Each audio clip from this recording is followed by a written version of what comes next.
Bismillahirrahmanirrahim. Assalamualaikum warahmatullahi wabarakatuh. Salam sehat, salam sejahtera untuk kita semua. Yang saya hormati pimpinan Fakultas Hukum Universitas 11 November Polaka, Sulawesi Tenggara. Yang saya hormati Profesor Dr. Maskun, SHLLM, yang juga akan menjadi narasumber. Yang saya hormati dan yang saya banggakan seluruh peserta conference, international conference atau national conference yang diadakan oleh Fakultas Hukum USN Polaka pada hari ini. Baik, pertama-tama saya menyambut baik ya kegiatan ini, saya kira luar biasa karena Sulawesi Tenggara masuk di dalamnya ada Polaka merupakan salah satu wilayah yang cukup kaya sumber daya alam ya. Hanya Maha Esa Allah SWT memberikan sumber daya alam yang begitu berlimpah bagi rakyat Sulawesi Tenggara termasuk Polaka, khususnya untuk komoditas nikel. Dan sumber daya alam ini haruslah menjadi karunia, bukan menjadi petaka. Dan diskusi hari ini saya kira Fakultas Hukum USN ingin memastikan bahwa sumber daya alam yang diberikan oleh Allah Subhanahu Wa Taala bagi rakyat Polaka itu haruslah memberikan the greatest happiness of the greatest number, harus memberikan sebesar-besar kemanfaatan bagi rakyat Polaka, termasuk dalam konteks yang lain adalah bagaimana kemudian keadilan ekologi itu juga dipertahankan.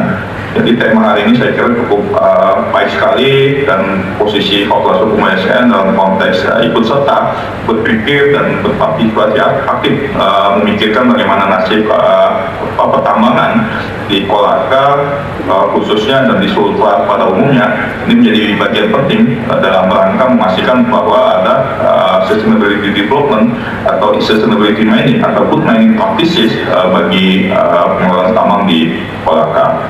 Baik, Bapak Ibu yang saya hormati, teman-teman mahasiswa yang saya banggakan, ada beberapa latar belakang filosofis, sosiologis, dan yuridis yang menjadi penting dalam pengusahaan pertambangan mineral dan batu bara.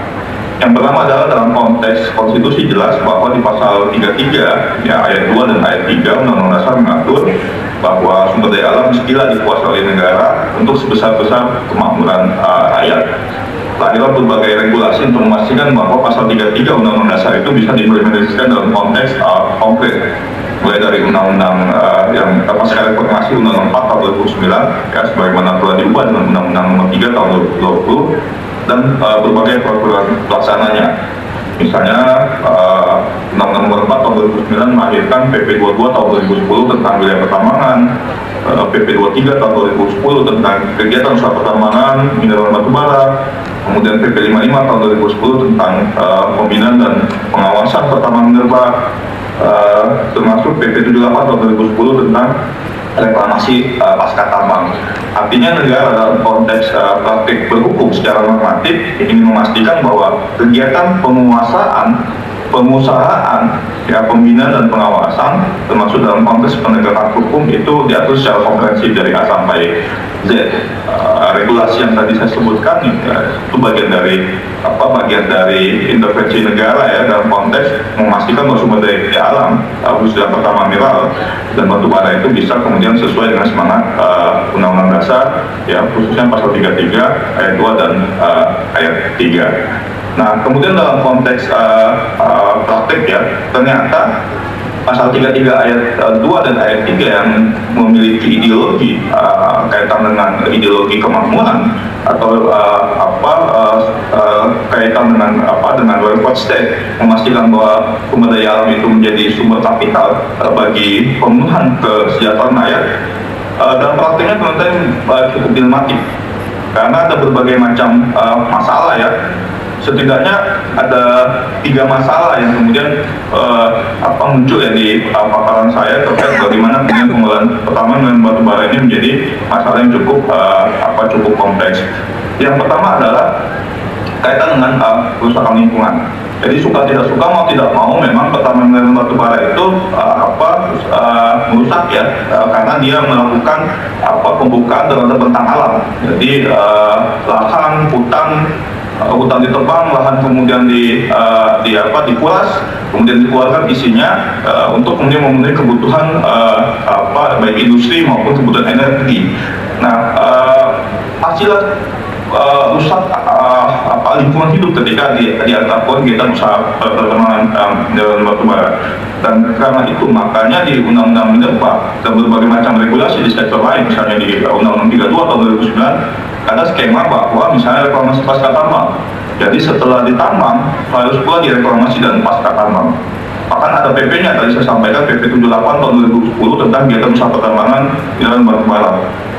Bahkan ada peraturan menterinya, peraturan menteri misalnya nomor 26 tahun 2018 tentang good mining practices, yang untuk memastikan bahwa permasalahan kerusakan lingkungan itu secara normatif itu bisa diselesaikan. Walaupun secara praktik ya teman-teman bisa lihat praktik bagaimana penambangan misalnya kemarin di Bangka Belitung ya timah itu kemudian merugikan negara, keuangan negara sampai 300 triliun. Karena begitu masifnya kerusakan ekologis. Jadi antara dasen dan dasolen itu menjadi masalah. Itu yang pertama. Jadi masalah yang cukup kompleks dalam konteks hukum pertambangan itu adalah bagaimana kemudian kegiatan usaha pertambangan itu kegiatan yang punya potensi sangat besar dalam konteks kerusakan lingkungan. Yang kedua adalah konteks bocoran. Jadi suka tidak suka, mau tidak mau, sumber daya alam itu menjadi sumber kapital yang luar biasa bagi penerimaan negara. Karena setiap biji, setiap bongkah, setiap ton, metrik ton batu bara, mineral itu, ya misalnya nikel itu punya nilai ekonomi yang sangat tinggi. Dibebani berbagai macam instrumen penerimaan negara. Ya, di tiap ton itu ada royalti atau iuran produksi, ada iuran tetap. Jika dia masuk kawasan hutan, dia itu ada izin pinjam pakai kawasan hutan atau iuran pinjam pakai kawasan hutan. Kemudian juga ada skema fiskal lainnya ya, seperti perpajakan, PPN, PPH, biaya keluar dan seterusnya. Yang kemudian ini menjadi sumber bagi penerimaan negara dalam rangka the greatest happiness of the greatest number. Tapi dalam konteks yang cukup praktis, ternyata ini menimbulkan berbagai masalah. Masalahnya adalah kebocoran. Kebocoran itu dari mana? Ya misalnya dengan berbagai macam kegiatan yang tidak bertanggung jawab ya, melaporkan atau menyampaikan laporan yang tidak sesuai dengan kebenaran materialnya, KLKB-nya atau rencana kerja anggaran biayanya kemudian disulap-sulap, sehingga kemudian produksinya tidak sesuai dengan apa yang dilaporkan dengan apa yang nyatanya itu tidak muncul. Ada dokumen terbang ya dokter, ada berbagai macam instrumen yang kemudian dilakukan oleh berbagai pelaku usaha untuk memastikan bahwa kewajiban penerimaan negara itu bisa diaprobasi atau diakali sehingga kemudian ada kerugian negara di situ. Yang ketiga yang menurut saya juga cukup penting dalam konteks kegiatan usaha pertambangan adalah lemahnya penegakan hukum. Jadi suka tidak suka, mau tidak mau, di mana ada gula di situ ada semut. Tapi ketika kemudian pembinaan, pengawasan dan penegakan hukumnya itu tidak optimal, maka akan muncul berbagai macam masalah. Nah, di Undang-Undang Minerba misalnya sudah ada bab ketentuan pidana ya, mulai dari pasal 158 sampai dengan pasal 165 yang mengatur mengenai tindak pidana pertambangan minerba. Misalnya pasal 158 Undang-Undang Minerba itu mengatur setiap orang yang menambang tanpa IU, IPL, IUPK, SIPB ya, itu diancam pidana 10 tahun dan 100 miliar. Jelas dalam konteks normatif ada pengaturannya, tapi ketika kita lihat secara implementatif ya hampir ada sekitar 6.000 ya lokasi penambangan tanpa izin. Nanti 6.000 itu tersebar masuk di Sultra ya, di Bangka Belitung, di Sumatera Barat, Sumatera Selatan, Kalimantan, itu ada 6.000 yang sebagian besar adalah untuk komoditas mineral. Nah ini menjadi persoalan karena ketika penegakan hukum kaitan dengan penambangan tanpa izin ini tidak optimal, maka akan menimbulkan kerusakan lingkungan karena tidak ada kewajiban pasca tambang situ, akan menimbulkan kerugian negara karena tidak ada kewajiban penerimaan negara di situ ya, royalti dan lain-lain. Kemudian yang ketiga juga akan menimbulkan konflik sosial ya, di berbagai daerah konflik sosial terjadi karena ada kegiatan penambangan tanpa izin. Teman-teman ingat misalnya kasus di Jawa Timur ada saling kancil ya, saling bantai gara-gara soal tambang biji besi di sana. Nah ini yang kemudian menjadi persoalan dalam konteks penegakan hukum. Atau misalnya di pasal 158, 159 ya, setiap orang yang memanfaatkan ya memanfaatkan, mengembangkan, menampung, mengangkut, menjual ya komoditas mineral batu bara tidak dari pemegang IUP yang satu juga di pidana. Nah, ini muncul misalnya berbagai macam aksi yang dilakukan oleh perusahaan-perusahaan oleh pelaku utama untuk kemudian dia melakukan upaya pengangkutan, penjualan, kemudian penampungan, pengolahan kemudian dari pemegang IUP yang tidak sah. Ini terjadi di Bangka Belitung misalnya. Di Bangka Belitung itu penambang itu melakukan penambangan terhadap biji timah itu ilegal, kemudian dibawa ke smelter, hasil timah itu ilegal, bahkan kemudian dilakukan juga secara sistematis melalui sebuah aksi korporasi di BUMN PT Timah. Nah, ini kompleks, artinya 3 kali 4 kali permasalahan hukum muncul di situ. Nah, tadi 3 permasalahan tadi itu saya kira memang ada berbagai tantangan ya yang harus kemudian kita bahas di sini. Tantangan pertama adalah kompleksitas rantai pasok dan keterlibatan banyak pemangku kepentingan.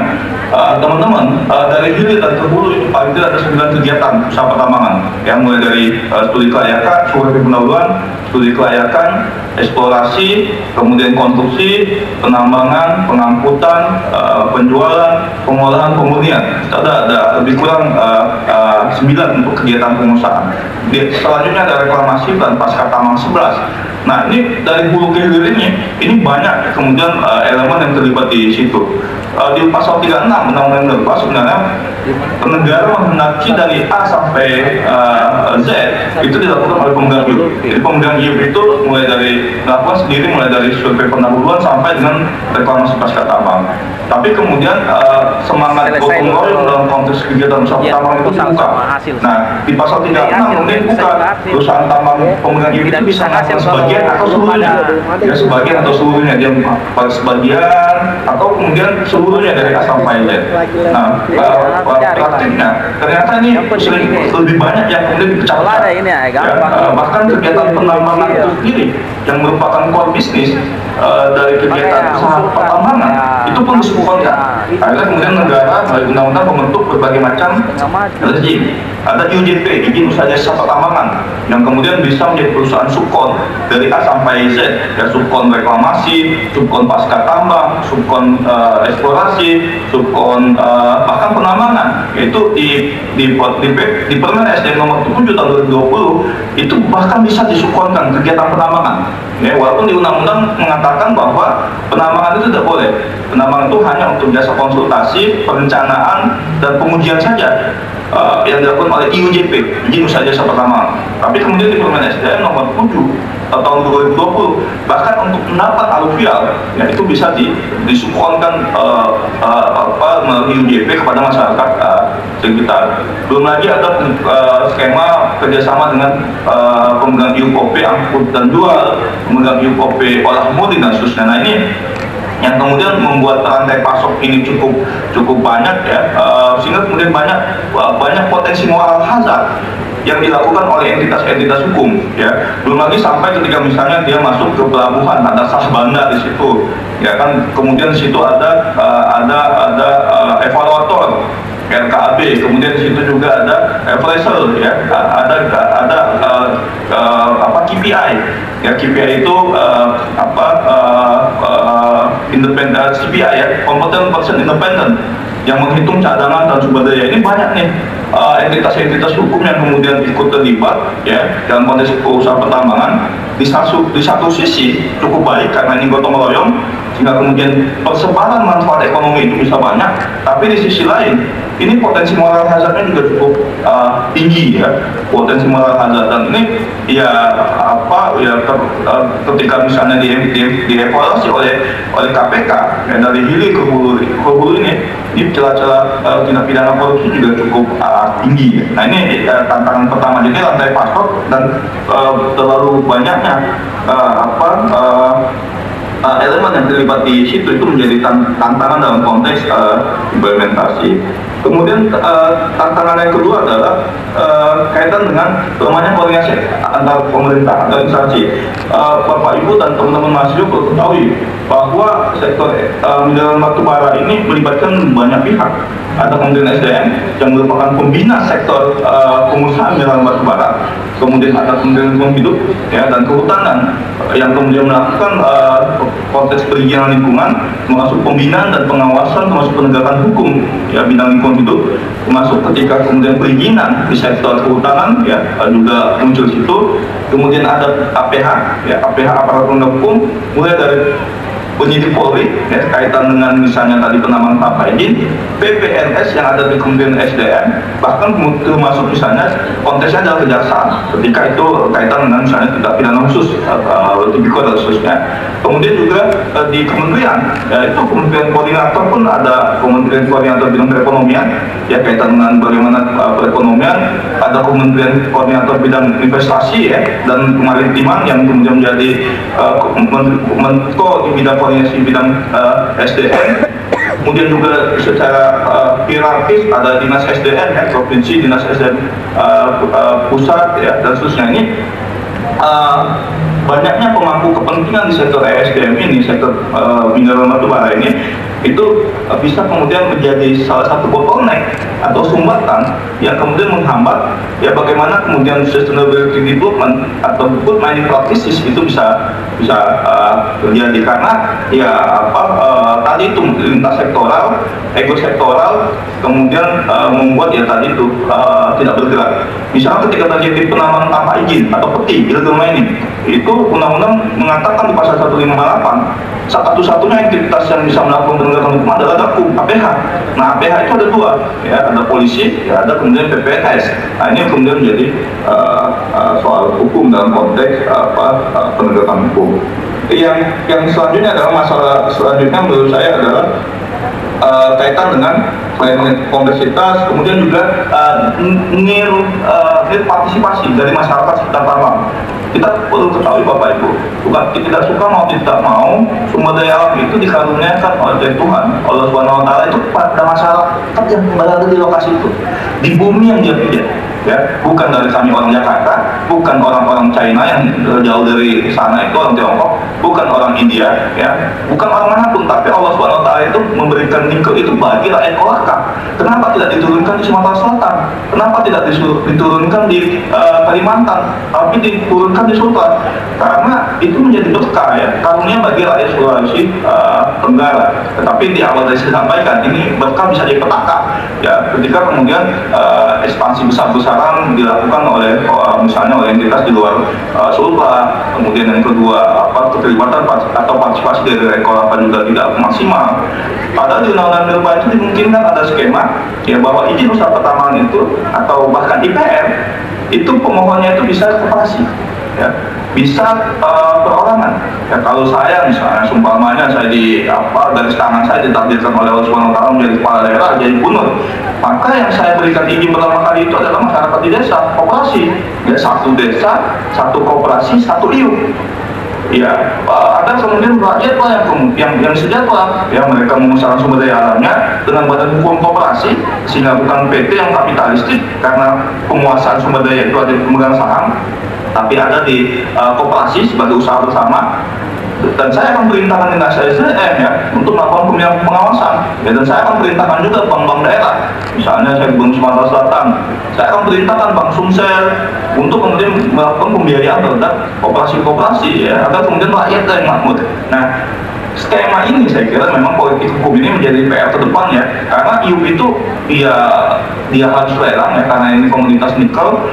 Kemudian lelang pun ketika di head to head antara korporasi, apalagi ada PMA-nya di situ dengan koperasi, maka tentu akan kalah.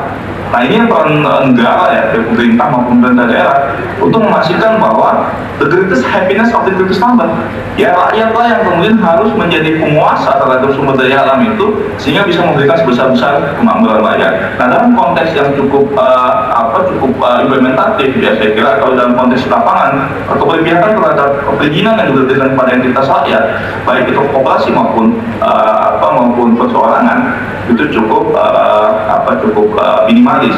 Nah, dalam konteks yang lain ya, karena saya alumni Fakultas Hukum Universitas Diponegoro yang kemudian diajarkan bagaimana berpikir secara progresif dan progresif.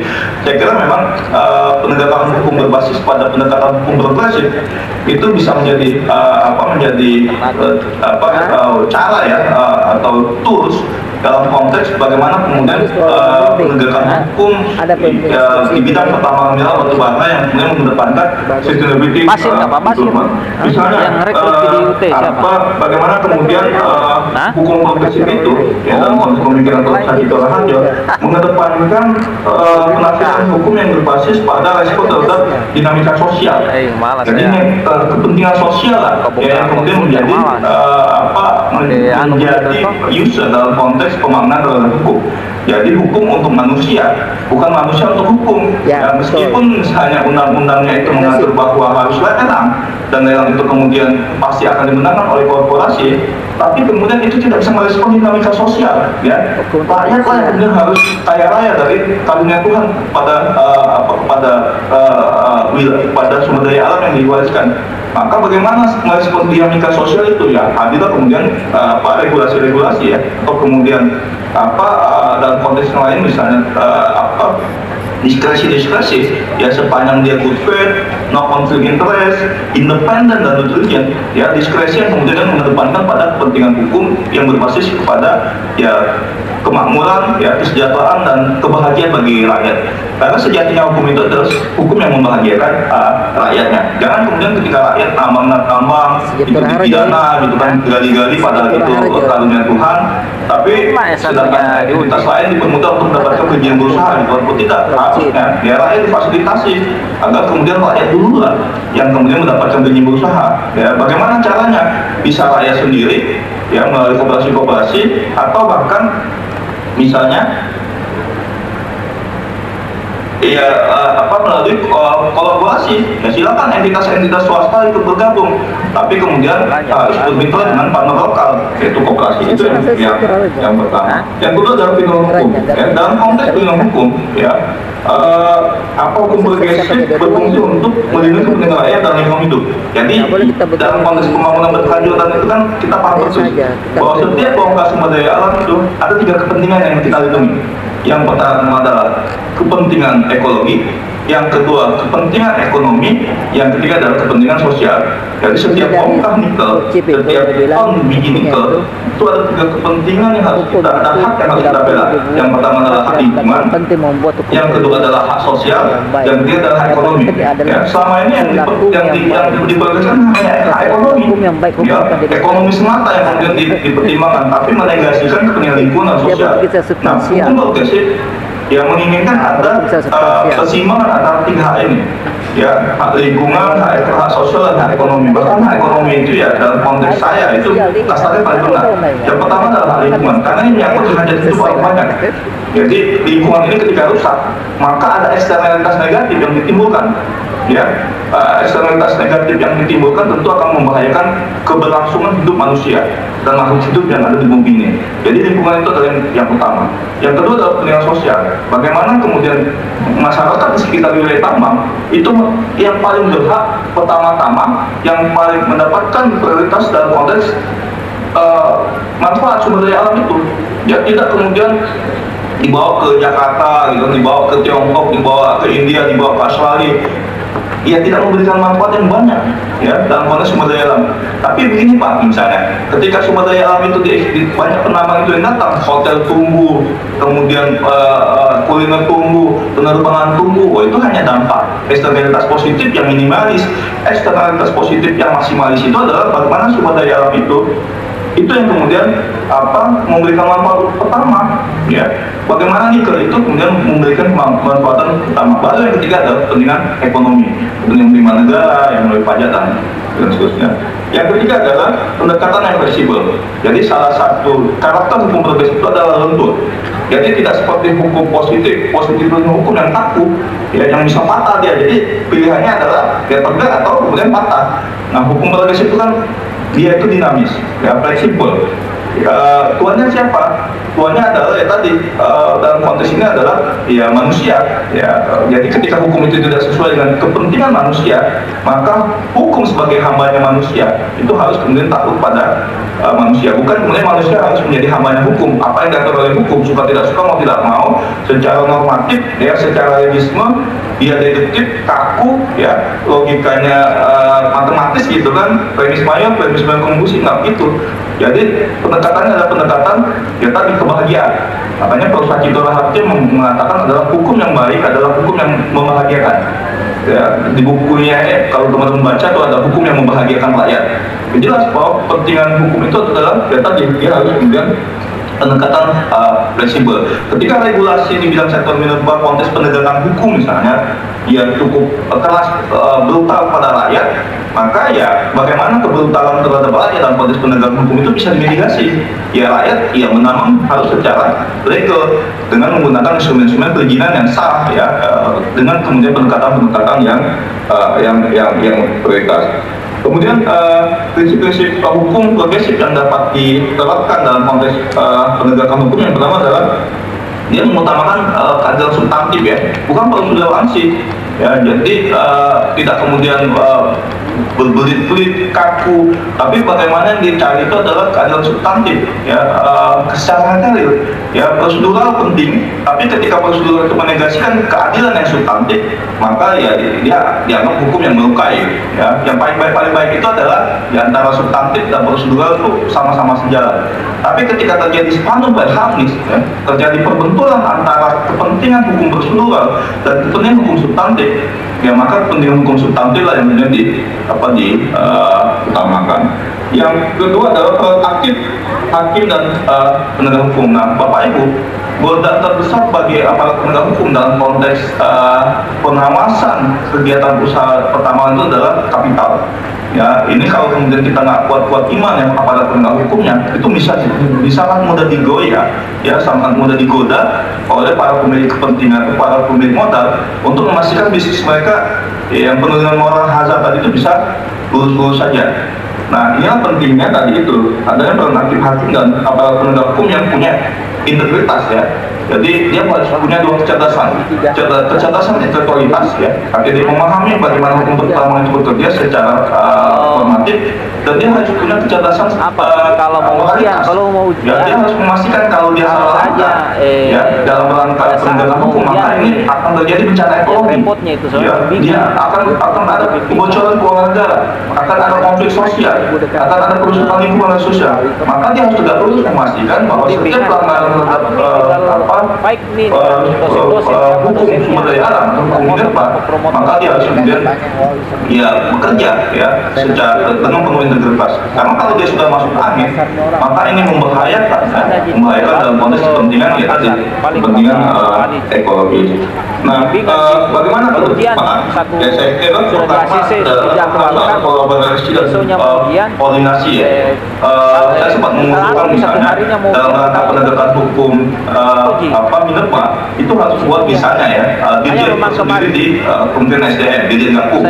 Ya, kemudian ini bisa dalam proses penegakan hukumnya itu bisa terintegrasi ya dengan Kementerian SDM atau satgas ya, satgas yang melibatkan Kementerian SDM, polisi, jaksa, kemudian pemerintah daerah, kemudian juga Kementerian Lingkungan Hidup dan Sosial. Satgas yang kemudian bekerja ya untuk memastikan koordinasi dan kolaborasi dalam rangka penegakan hukum pidana sektor minerba, termasuk juga memberikan berbagai macam kebijakan yang terkait dengan ya tadi pemenuhan kebutuhan rakyat dalam konteks akses terhadap sumber daya alam, kaitan dengan kemudahan perizinan sektor pertambangan mineral batubara yang diusulkan oleh rakyat, penetapan WPR ya, wilayah pertambangan rakyat yang dominan. Sekarang kan yang ditetapkan banyaknya WUP, wilayah usaha pertambangan, yang skemanya itu adalah usaha pertambangan.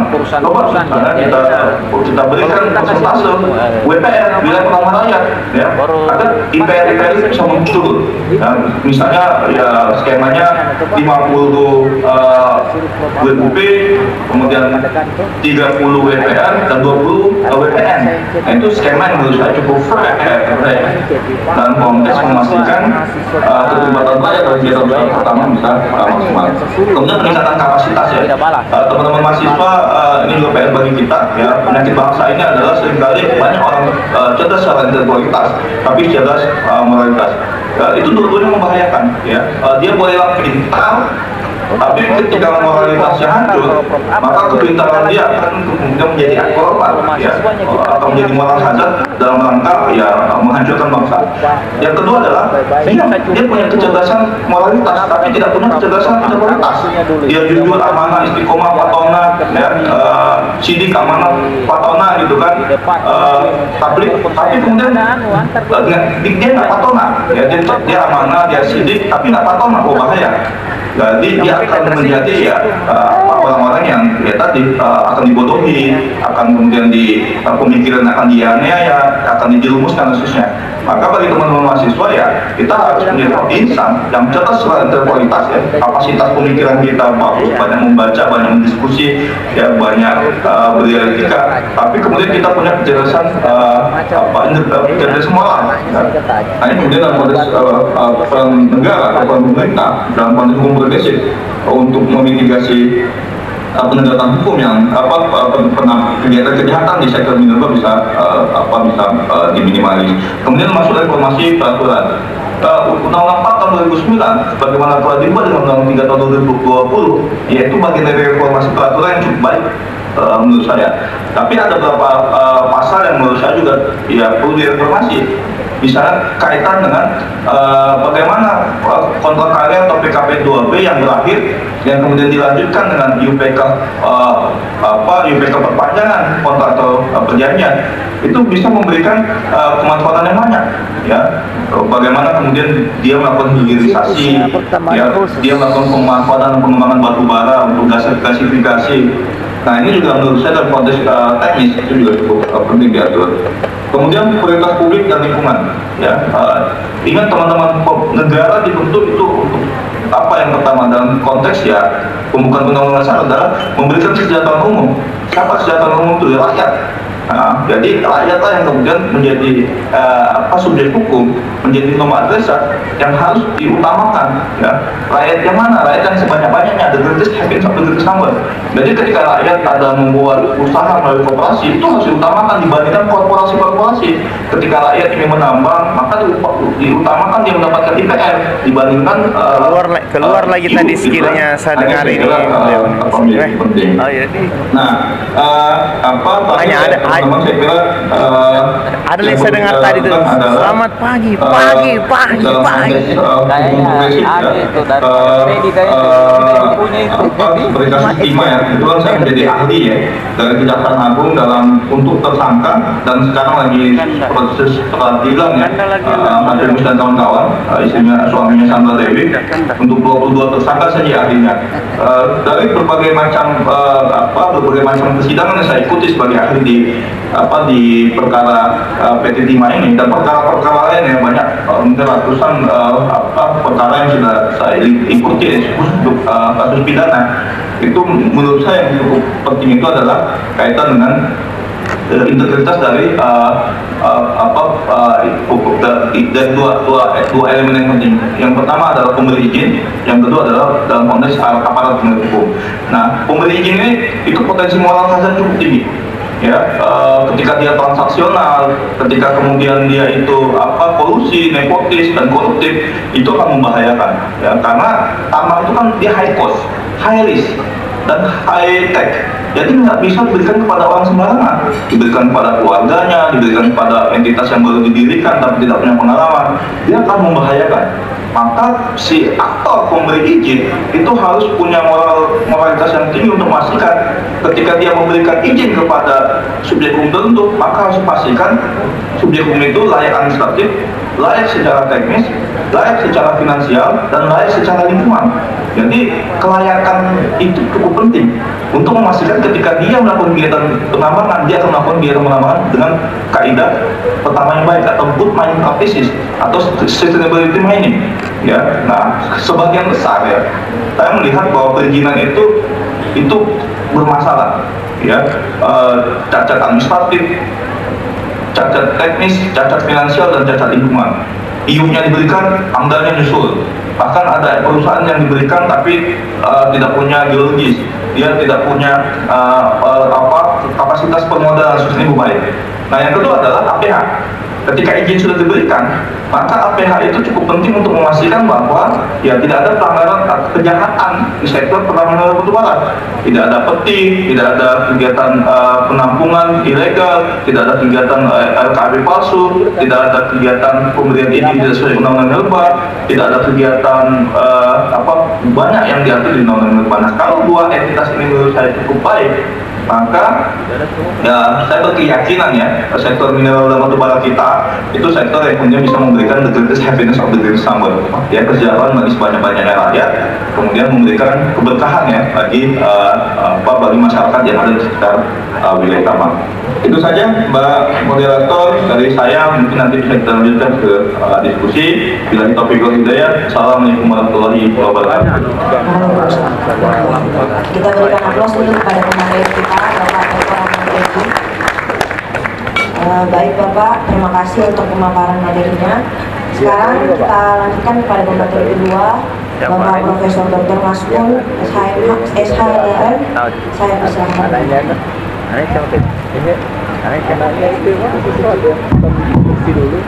Iya, bismillahirrahmanirrahim. Assalamualaikum warahmatullahi wabarakatuh. Selamat siang dan salam sejahtera untuk kita semua yang saya hormati tentunya sama penulis Bapak Dr. Ahmad Reddy. Salam kenal Pak, saya dari Fakultas Hukum Unhas, jadi boleh balik. Ya, yang saya hormati tentunya pimpinan Fakultas Hukum Universitas 19 November Kolaka dan seluruh jajaran yang kemudian hadir bersama kita pada siang hari ini, dan tentunya seluruh mahasiswa yang hadir baik yang luring maupun yang daring. Saya sebenarnya kalau ketemu dengan para pakar, saya selalu bilang saya ini sebenarnya ahlinya apa gitu, pakarnya apa. Jadi selalu merasa saya belum siapa-siapa dan belum apa-apa.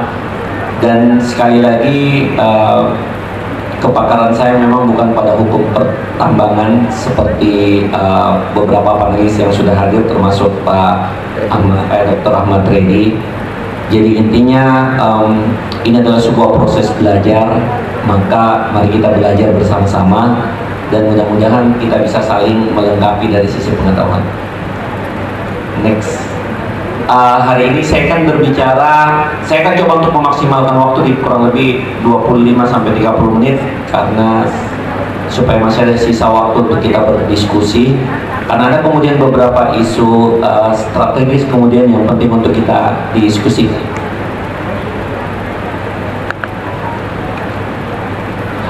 Hari ini kita akan saya akan mencoba melihat satu sisi dari karena kemudian saya belajar banyak dari sisi hukum lingkungannya, maka izinkan saya untuk berbicara dalam perspektif lingkungan, termasuk kemudian nanti di akhir paparan ini saya akan memberikan beberapa catatan kritis sebenarnya dalam pandangan saya, khususnya ketika kita bicara tentang sustainable mining sebenarnya. Next Pak. Ya, kalau kita bicara dalam konteks pertambangan tentunya, maka tadi benar saya sepakat dengan yang sudah disampaikan oleh Pak Dr. Ahmad Reddy tentunya, bahwa lingkungan itu adalah merupakan salah satu item yang tidak bisa dipisahkan dan selalu menjadi salah satu entitas korban sebenarnya. Jadi seolah-olah kalau kita belajar lingkungan, maka kita kemudian berada pada sisian antara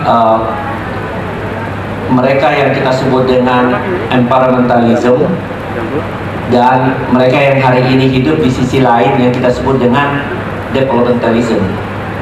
Jadi dua sisi sebenarnya, dan dua sisi itu bukan sesuatu yang menurut saya harus kita katakan bahwa itu tidak ada, karena dia adalah dua sisi yang bersisian. Sehingga kemudian seolah-olah sisian yang kemudian muncul itu kita dikotomikan dan kemudian kita hadap-hadapan, seolah-olah kalau kita kemudian punya mainstream kepada pembangunan developmentalism, lingkungan kemudian menjadi sisi yang menjadi korban. Atau di sisi lain, ketika kita mau mempertahankan environmentalismnya, lingkungannya, maka kita kemudian anti terhadap pembangunan misalnya. Jadi dua sisi yang kemudian saling berhadapan-hadapan. Dan kalau kita baca dengan baik berbagai referensi-referensi yang ada dan kemudian mencoba melihat dalam praktik, maka sesungguhnya inilah kondisi yang kemudian mengharuskan kita, karena ada kegagapan ya. Mungkin bahasa saya mungkin ada kegagapan, bahkan kegagalan kemudian ketika kita mengidentifikasi berbagai sumber persoalan yang ada, tetapi kemudian kita mencoba di sisi lain mengabaikan hal tersebut terjadi. Kalau kemudian kita bicara tentang banjir dan lain sebagainya, kita bicara tentang berbagai slide yang ada di hadapan kita semua, maka sesungguhnya ini adalah tontonan yang tiap hari kita peroleh, yang tiap hari ada di hadapan kita, tapi kemudian kita tidak menganggap ini biasa-biasa saja gitu. Itu dalam pandangan awal saya kalau saya melihat hal tersebut. Jadi gambar-gambar yang ada di belakang Bapak Ibu dan kawan-kawan semua atau yang ada di dalam slide ini, ini adalah gambaran yang memang ada dan ada kita lihat. Tapi kita terkadang menganggap bahwa sesuatu yang ada seperti itu hanyalah sebuah pemandangan yang kita anggap itu biasa-biasa saja. Padahal setiap harinya yang muncul dalam kehidupan kita adalah keluhan. Kita mengeluh, semakin hari semakin panas. Baru hujan sehari dua hari kita mengeluh karena kemudian ada yang salah dalam konteks tata ruang kita. Belum apa-apa, hujan baru turun, kalau tanah kolaka akan menjadi merah. Warna kendaraan berubah, warna menjadi berbagai warna yang termasuk kemudian irisan atau slide warna yang kemudian terjadi ketika putih ketemu dengan merah, merah ketemu dengan hitam dan seterusnya.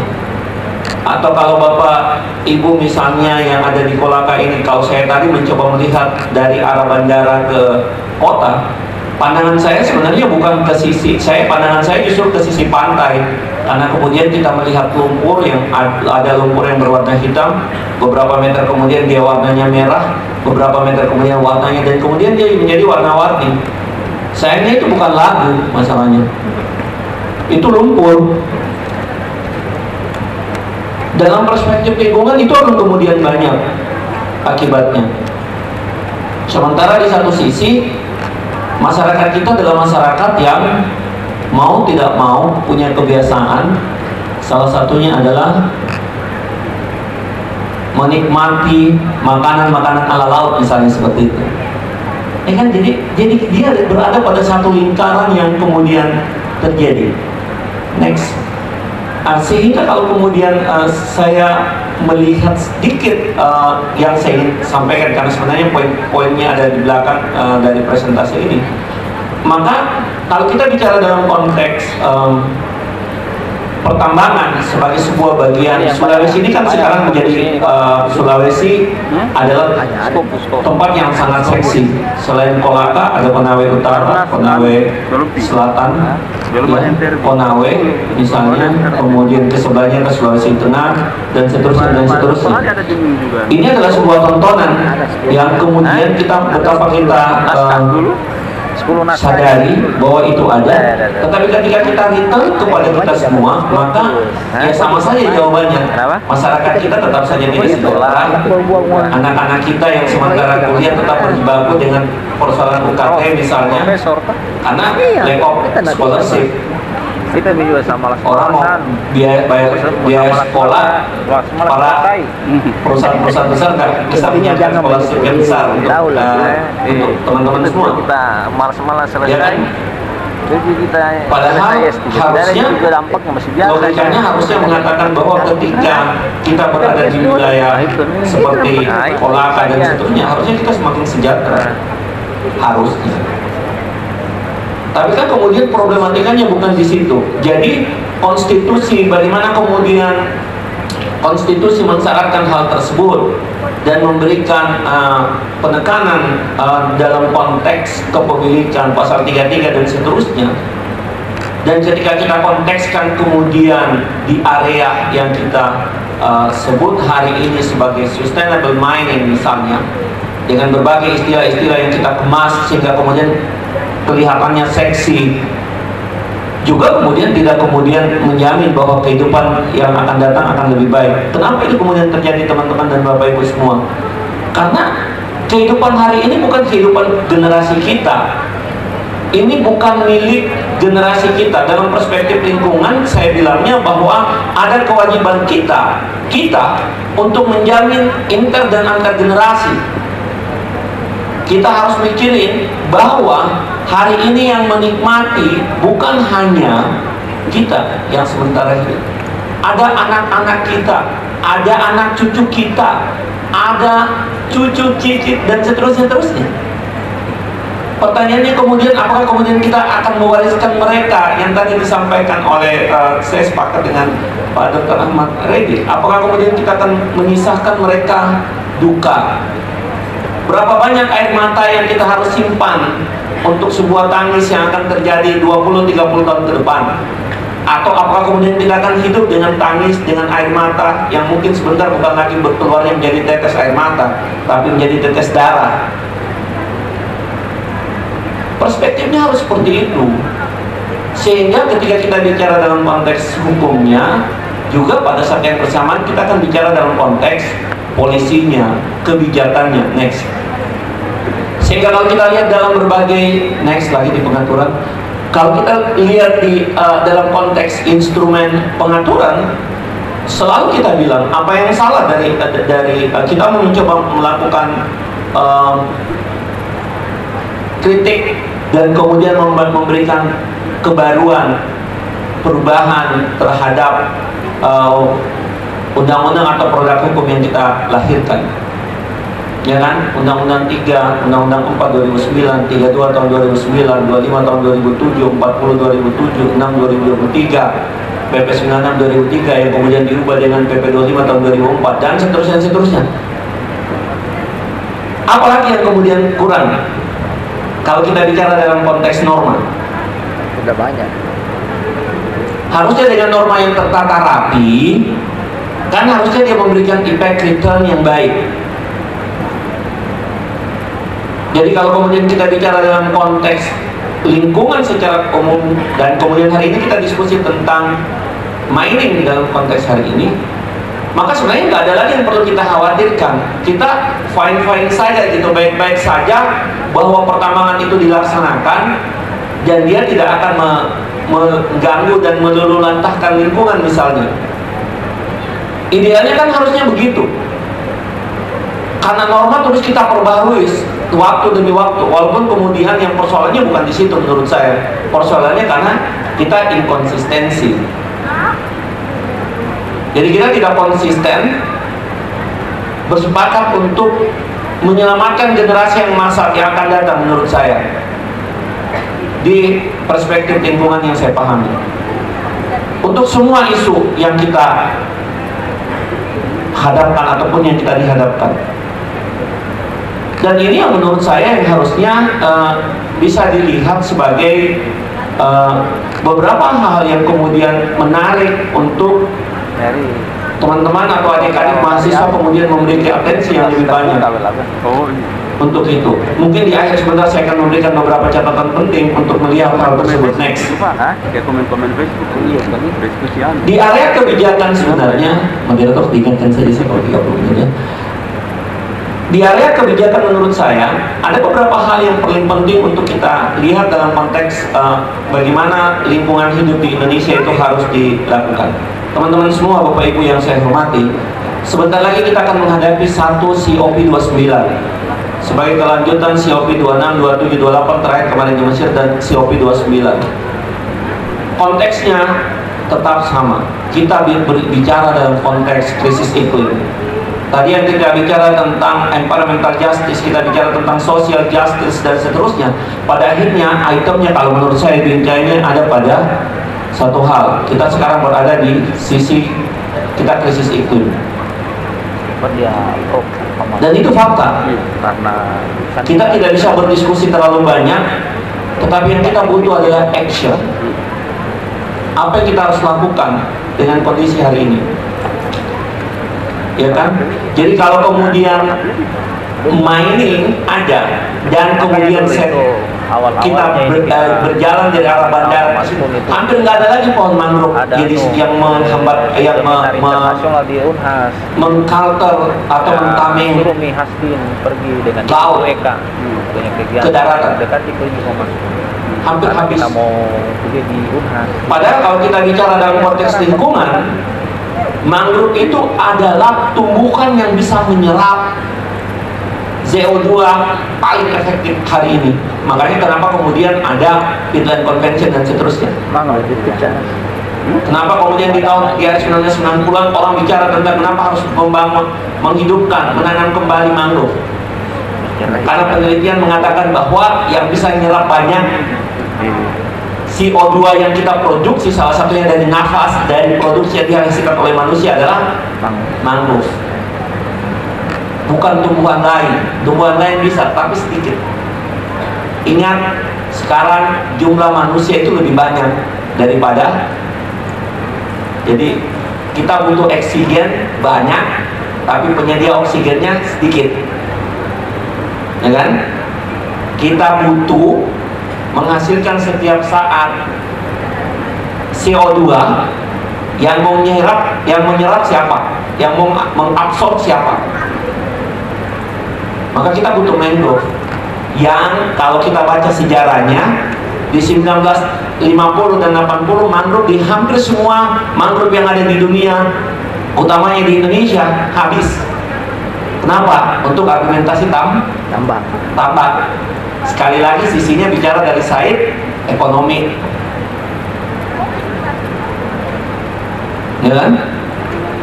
Ketika terjadi perubahan krisis iklim, orang sudah mulai menemukan temuan baru bahwa tumbuhan yang bisa nyerap si mangrove, si bakau, tiba-tiba kita ayo nanam bakau lagi gitu. Jadi circle-nya kayak seperti itu.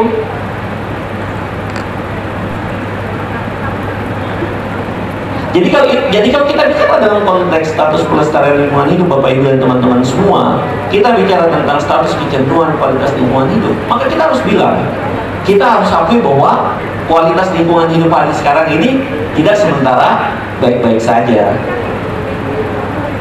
Sekali lagi, dia tidak sementara baik-baik saja. Kalau kita bicara prinsipnya juga seperti itu, kita bicara kelembagaan juga seperti itu. Tadi yang sudah secara teknis sudah disampaikan mungkin oleh pemateri pertama di sesi A pagi dan kemudian juga yang sementara kita lakukan di sesi siang ini. Sementara kalau saya bilangnya dalam perspektif saya belajar lingkungan, maka saya mau bilang kesadaran lingkungan kita terlalu kecil. Kita bukan orang yang punya kesadaran lingkungan yang besar dan aktif. Kita cenderung pasif ngelimo. Sepanjang tidak berurusan dengan kita, tidak apa-apa Ji, gitu. Kan kau yang terkena, bukan saya. Cara berpikir yang terlalu sederhana dalam konteks bicara isu yang sangat strategis, isu yang hari ini dan masa yang akan datang tidak akan baik-baik saja, Bapak Ibu. Komitmen Indonesia untuk menurunkan suhu komitmennya di 2,5 derajat dan seterusnya 1,5 derajat. Sekarang bisa nggak? Nggak bisa. Kalau saya minta kita matikan AC di ruangan ini dan kita biarkan nyala lampunya, saya berkeyakinan tidak lebih dari 1 menit kita harus keluar dari ruangan ini. Bambang Ki bosku. Panas, ya toh? Terus mau masih bilang baik-baik saja. Nah, ini perspektif lingkungan. Kenapa kemudian saya bicarakan? Saya harus bicara yang saya tahu. Saya nggak bisa berani bicara yang saya nggak tahu. Belum lagi kalau kita bicara tadi gambaran tentang penegakan hukum di area lingkungan misalnya. Belum kita bicara tentang SLAP. Kemudian kita bicara tentang anti-SLAP. Bagaimana para pencipta lingkungan, para penggiat lingkungan harus dihadapkan ketika mereka menjadi objek gugatan atau laporan dari korporasi misalnya. Padahal mereka adalah entitas yang seharusnya dilindungi. Kapan kita minta masyarakat untuk memberikan partisipasi yang konkret? Kalau kemudian kita harus selalu membungkam mereka. Kan begitu pertanyaannya. Padahal dalam undang-undang lingkungan hidup jelas di memberikan pengakuan terhadap partisipasi publik, sehingga publik diminta untuk. Tapi di sisi lain kemudian apa? Kita dihadapkan pada ketakutan.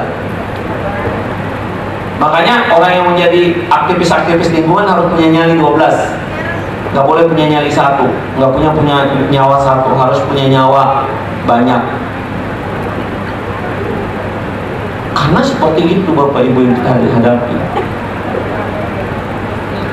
Jadi di wilayah, termasuk di wilayah pertambangan dan lain sebagainya, coba saja tanyain di Kolaka ini, siapa yang berani, ya kan?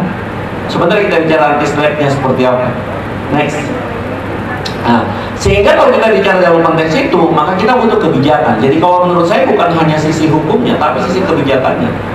Kalau hari ini kita menormalkan semua tentang mining dengan perangkat aturan seperti tadi yang sudah dijelaskan oleh masing-masing panelis, ataupun kemudian yang tadi yang di beberapa slide sebelumnya, maka kita butuh polisi. Kita butuh polisi yang akan menjalankan rule of games-nya. Karena tidak bisa saja kita buat ini yang boleh, ini yang tidak diboleh. Tetapi ketika siapa yang mengawal, kita boleh tanya, siapa yang harus ngawasin? Teman-teman saya mungkin yang lawyer, yang saya tahu banyak yang lawyer, beberapa lawyer, ketika para penggiat lingkungan dihadapkan pada hadapan mereka harus memperjuangkan lingkungan, yuk kita bantuin mereka dong. Karena anti-SLAP ada dalam undang-undang lingkungan itu pasal 88 misalnya.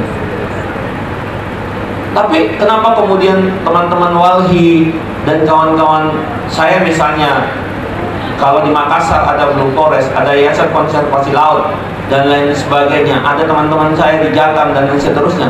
Kenapa ketika mereka berhadapan dengan kondisi-kondisi real seperti itu, kita di mana? Kan gitu pertanyaannya.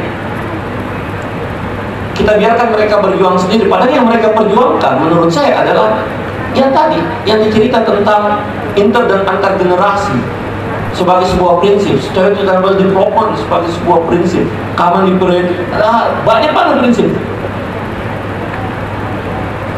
Jadi kita kan berada pada circle yang menurut saya agak sedikit membutuhkan energi besar untuk itu.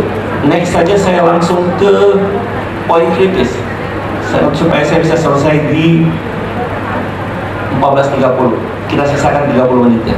Coba kita lihat yang mining nextnya apa di poin kritis. Satu slide sebelum terakhir. Ini benar. Coba kita lihat satu persatu poin kritisnya untuk melihat tadi kan perspektif lingkungannya yang kemudian saya coba tidak juga semua saya coba untuk, karena tidak mungkin dengan waktu yang tersisa. Tetapi kemudian kalau kita bicara poin kritis, ada beberapa poin kritis yang kemudian harus kita, menurut saya akan menggunakan kata harus supaya ada kemudian perintah untuk mewajibkan hal tersebut. Yang sekarang kita bicara tentang pengelolaan sumber daya yang bijak. Pertanyaannya adalah, apakah mining yang kita lakukan hari ini dia sudah bijak? Bijak secara hukum, bijak secara sosial, dan dia bijak secara kultur. Ini yang merupakan pertanyaan sebenarnya yang harus kita produksi, yang harus kita hasilkan. Gimana dengan United Nations Guiding Principle Human Rights and Business misalnya, UNGBs? yang Indonesia sudah mengadopsi UNGPs, bahwa kalau kita bicara tentang bisnis, human rights, kita bicara tentang bisnis dalam perspektif lingkungan, pikir-pikir juga kok dong. Ada juga masyarakat di sekitar tingkat tambang misalnya. Indonesia sudah, berarti Pak, Indonesia sudah. Itu gimana? Nah, kan gitu-gitu. Pertanyaan-pertanyaan seperti itu. Itu yang pertama. Yang kedua, menurut saya adalah tadi kita bicara tentang yang sudah disampaikan, kebutuhan akan AMDA. Kita berbicara tentang online single submission misalnya OSS, di mana untuk semua kegiatan berusaha menurut Undang-Undang Cipta online single submission. Kemudian kegiatan usahanya dikualifikasi menjadi yang beresiko, dia basisnya resiko rendah, sedang, tinggi dan seterusnya. Yang boleh pakai AMDA yang tinggi ke atas. Kan begitu. Itu normal begitu, dan prasyarat pendidikan. Jadi kita semua dengan mudahnya kita menganulir yang sudah ada, kemudian membuat sebuah terobosan yang kemudian ternyata dalam konteks lingkungan itu tidak membuat lingkungan menjadi lebih baik. Itu yang kedua. Yang ketiga, rehabilitasi lahan. Saya senang sekali sebenarnya. Salah satu yang menarik, yang enak untuk ditonton atau dilihat sebenarnya ketika kita melihat yang tempat-tempat yang pasca tambang. Kalau di daratan Kalimantan kemudian bekas-bekas tambang itu kemudian karena seiring dengan waktu dia terendam air, kemudian muncullah istilah danau biru dan lain, jadi objek wisata yang setiap tahunnya ada orang mati di situ. Kemudian harus seperti itu? Enggak lah, ya kan? Karena tadi yang saya bilang, jangan nangisi hal yang kita sudah tahu bahwa itu akan terjadi. So pasca tambangnya itu harus kita pikirkan, ada kewajiban untuk itu. Nah, menurut saya itu catatan kritis yang kedua. Catatan kritis yang berikutnya adalah kita harus punya teknologi. Kita harus menggunakan teknologi yang ramah lingkungan, walaupun itu mungkin slogannya seolah-olah terlalu heroik untuk dilihat bahwa ini cerita tentang apa ini teknologi yang ramah lingkungan. Padahal semakin hari katanya orang semakin pintar, semakin banyak temuan dan lain sebagainya. Sekali lagi kita masih gagal untuk mengkonkretkan. Kelima, partisipasi masyarakat. Kita butuh teman-teman, kita butuh adik-adik mahasiswa kita. Mereka harus lebih dekat dengan realita. Karena kalau mereka nggak dekat dengan realita, maka yang mereka pahami tentang problematika tambang mungkin hanya dalam konteks bacaan, yang mungkin juga ditulisnya sudah 20-30 tahun yang lalu, padahal konteksnya terus berkembang. Pernah nggak adik-adik kita suruh, yuk kamu bikin magang di perusahaan ini, boleh nggak? Dikasih izin nggak kalau mau magang? Misalnya, mungkin para perusahaannya bilang enggak dong. Kenapa? Takut ditahu rahasianya, takut ditahu nggak ramah lingkungan, ya kan? Jadi mahasiswa itu kita harus dekatkan dengan realita. Tapi yang masalahnya kalau kemudian kita juga nggak dekat dengan realita, kita membangun barriers dengan realita, itu problematika. Jadi partisipasi publik itu kita harus dekat dengan realita menurut saya. Undang-undang lingkungan hidup tadi sudah disebutkan, anti slapnya sudah ada, dijamin oleh, dan sekarang sudah dibuat dalam bentuk aturan yang lebih operasional. Maka pertanyaannya kemudian sekarang, ayo kita kenali lingkungan. Masalahnya juga kalau kemudian kita mau, yang orang yang mau belajar lingkungan semakin hari semakin sedikit, ya susah juga. Teman-teman harus mau belajar lingkungan. Kalau saya, teman-teman harus mau belajar pertambangan, benar, hukum pertambangan. Hanya dengan mengenali, maka kita tahu apa yang akan terjadi. Kalau enggak, maka kita hanya akan mendengarkan cerita dari TikTok, dari Instagram, ternyata yang ngomong juga nggak jelas. Karena menurut saya di zaman adik-adik semua di baik yang daring maupun luring, mungkin kitab sucinya sekarang adalah TikTok dan Instagram. Everything tentang TikTok, padahal nggak jelas juga apa yang mereka ngomongin, ya kan? Tapi sekali lagi sisi komersial menjadi menarik. Nah, kan seperti itu hal yang kecil aja. Itu yang kelima.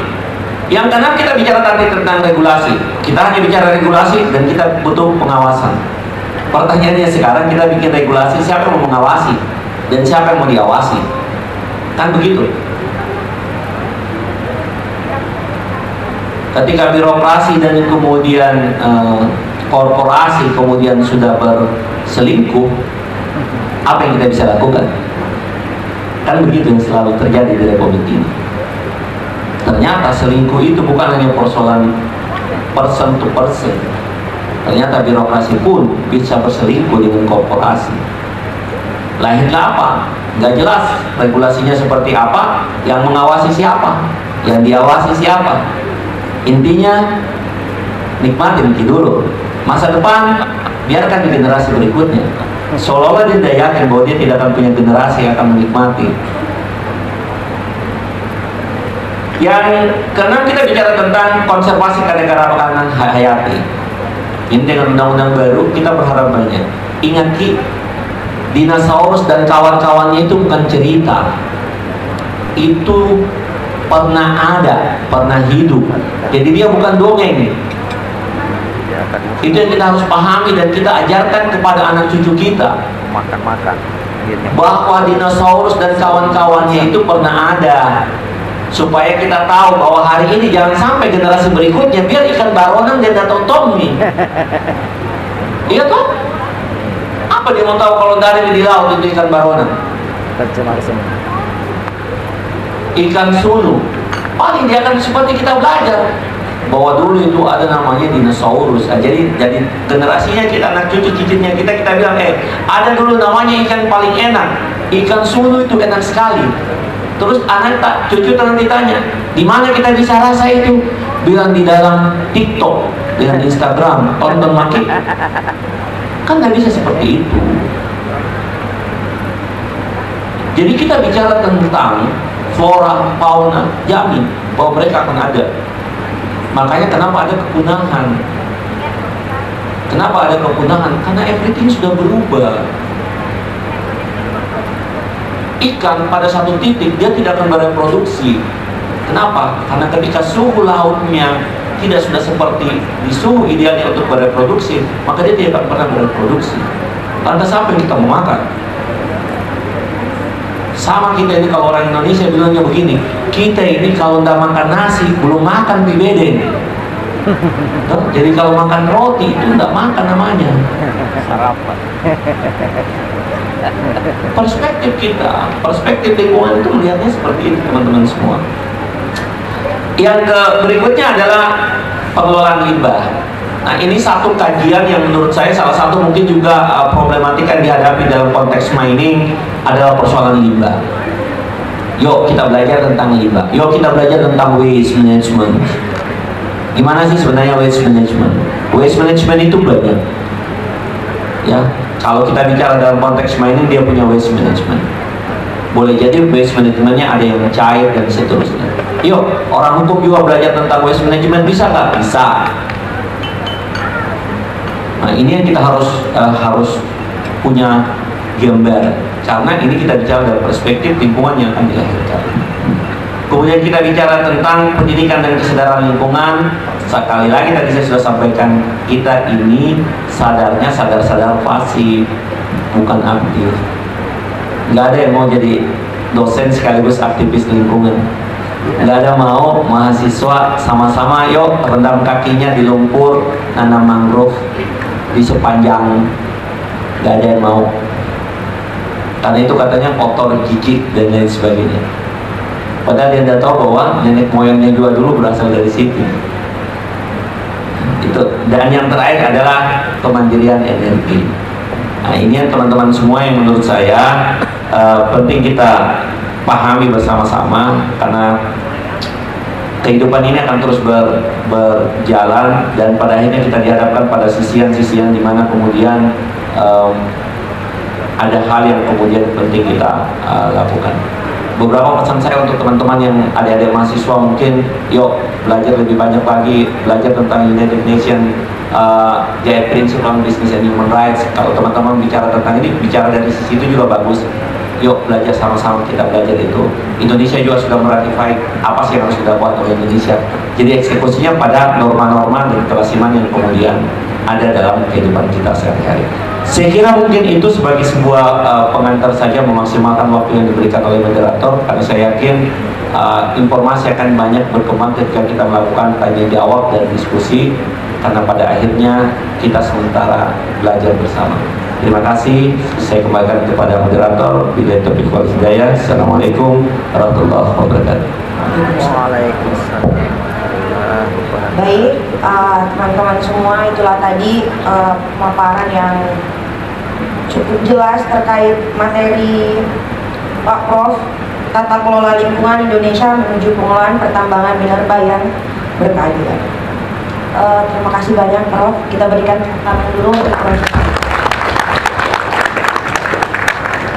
Baik, masih ada beberapa waktu yang tersisa.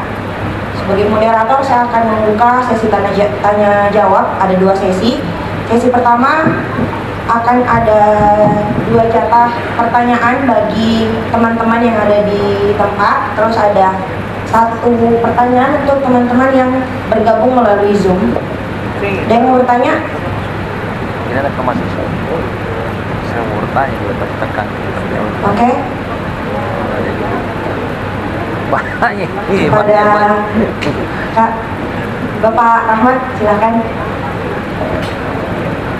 Lihat.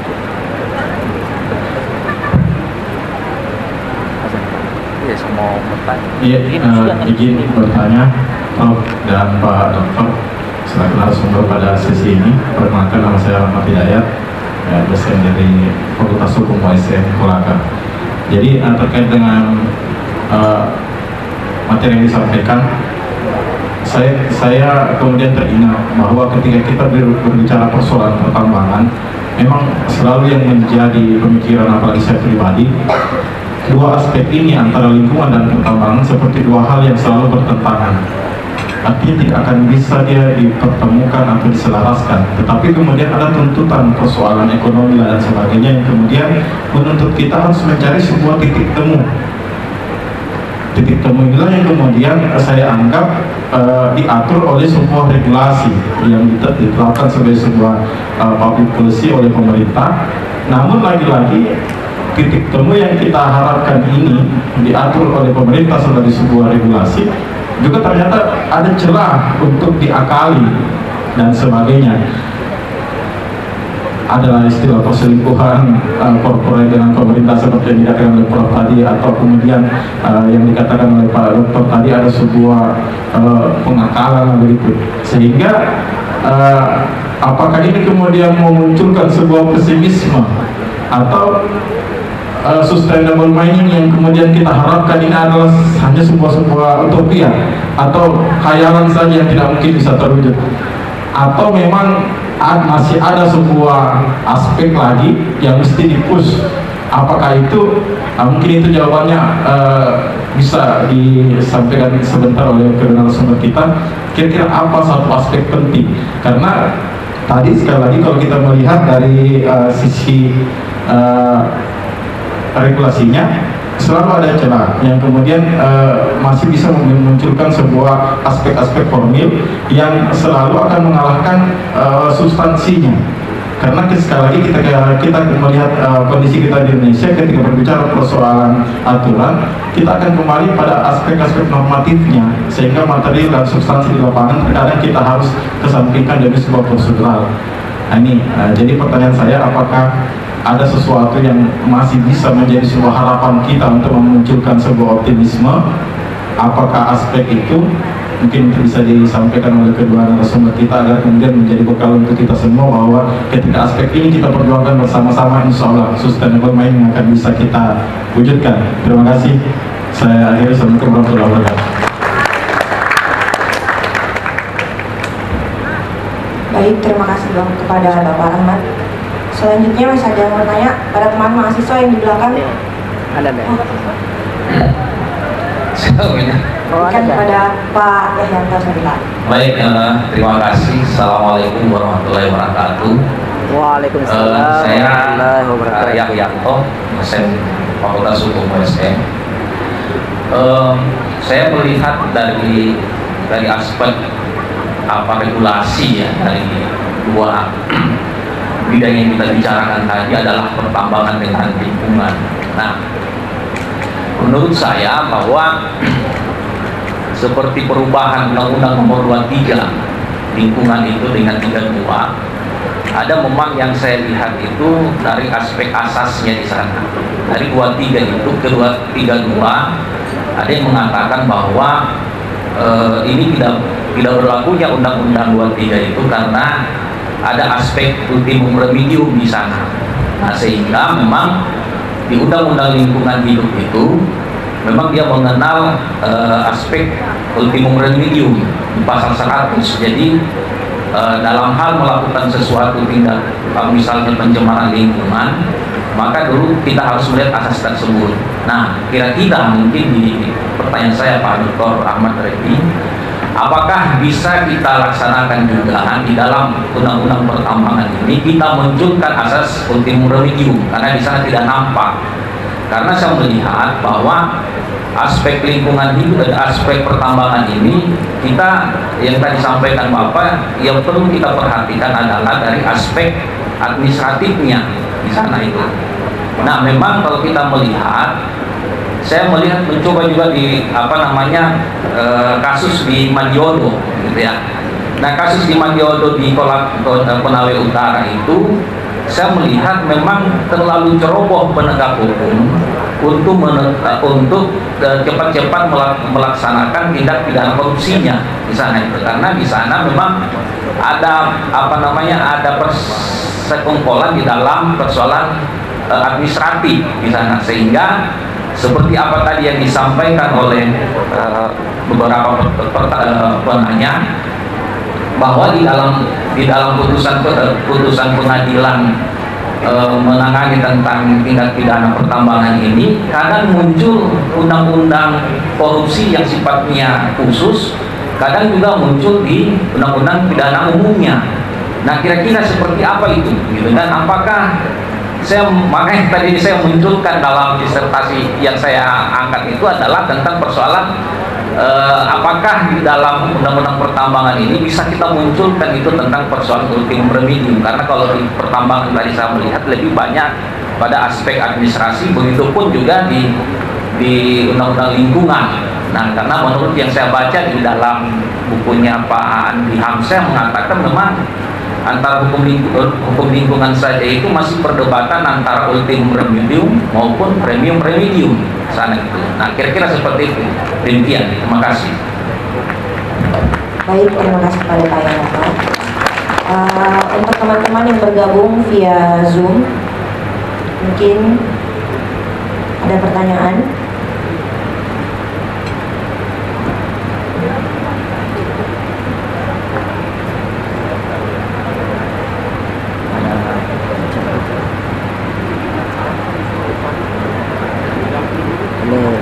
Bapak ini sekali saja konsultasi di Bapak sekali saja konsultasi Assalamualaikum warahmatullahi wabarakatuh.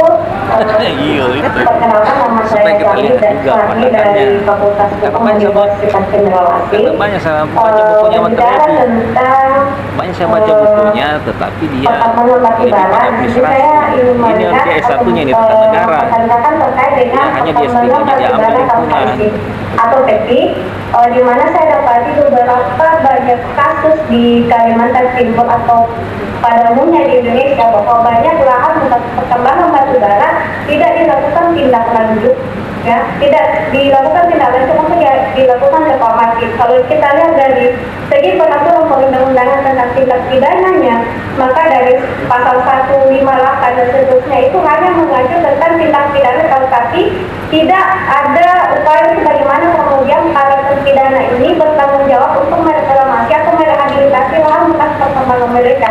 Nah, kemudian beberapa juga misalkan di Kalimantan Timur banyak bekas lahan tambang, kemudian pemerintah membuat tidak melakukan reklamasi yang saya dapati itu hanya beberapa yang diubah kemudian dijadikan tempat objek wisata, tetapi dari sekian banyak tempat itu hanya satu atau dua saja yang kemudian diolah oleh pemerintah itu dijadikan objek tempat wisata, dan sisanya masih banyak bekas lahan pertambangan yang tidak direformasi atau rehabilitasi, dan tentunya menurut saya akan mempengaruhi keberlanjutan lingkungan di Indonesia. Nah, yang ingin saya pertanyakan terkait dengan adanya reklamasi, apakah ada kebijakan dari pemerintah untuk mereklamasi lahan bekas pertambangan yang ilegal ini atau tanpa izin ini, ataukah misalkan ketika terpidana sudah terbukti melakukan tambang ilegal ini, apakah mereka diberikan sanksi untuk mereklamasi lahan bekas mereka, ataukah mereka hanya diberikan sanksi pidana? Itu yang saya pertanyakan. Itu saja mungkin dari saya. Terima kasih. Baik, terima kasih pada perwakilan dari Cendrawasih, Ibu Suwani. Kita menjawab satu persatu. Pertanyaan pertama dari Bapak Rahmat Hidayat yang mungkin akan dijawab oleh Prof. Maskun. Selanjutnya bisa ditambahkan kepada Bapak Dr. Menteri. Pada Profesor dipersilakan. Iya,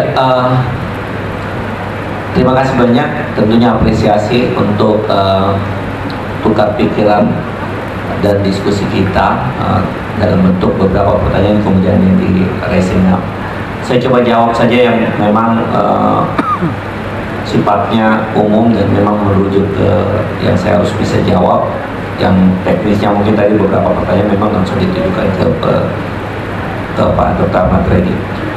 Jadi kalau kita bicara tadi seperti yang saya sampaikan, pembangunan dan lingkungan itu dua sisi yang tidak bisa dikesampingkan.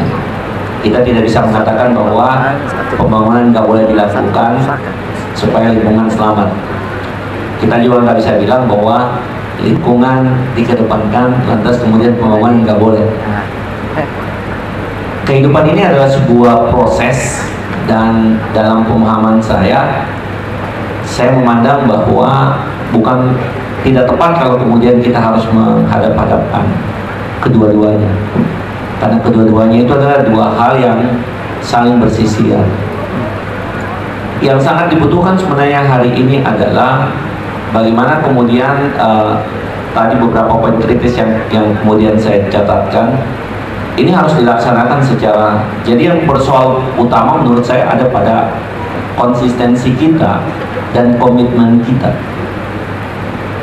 Konsistensi kita akan mengarahkan kita untuk mengawasi ataupun kemudian mengawal sisi regulasi yang sudah kita buat, sehingga kemudian regulasi ini bisa kita laksanakan dengan sebaik-baiknya.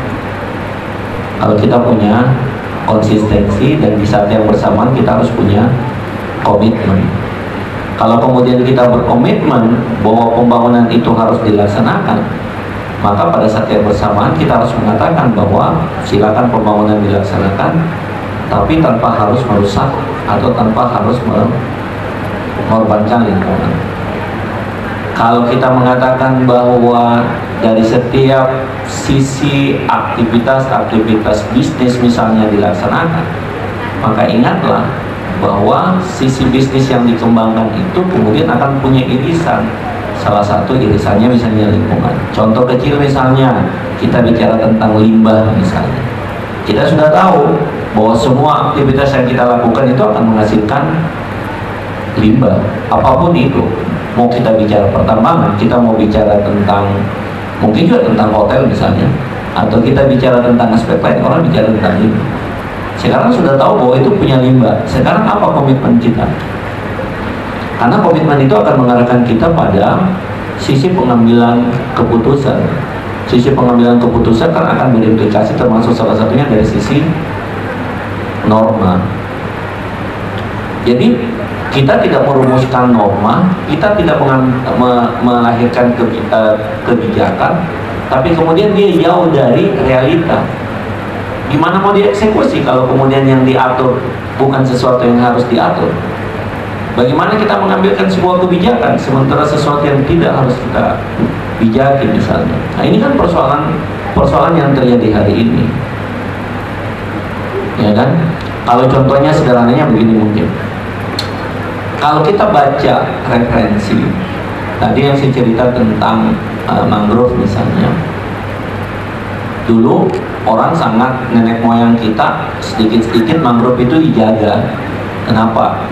Sederhana aja, kalau mau makan ikan gratis, mau makan udang gratis, nggak usah susah, turun aja cari di akar-akarnya mangrove dan kemudian kita akan dapat gampang, ya kan?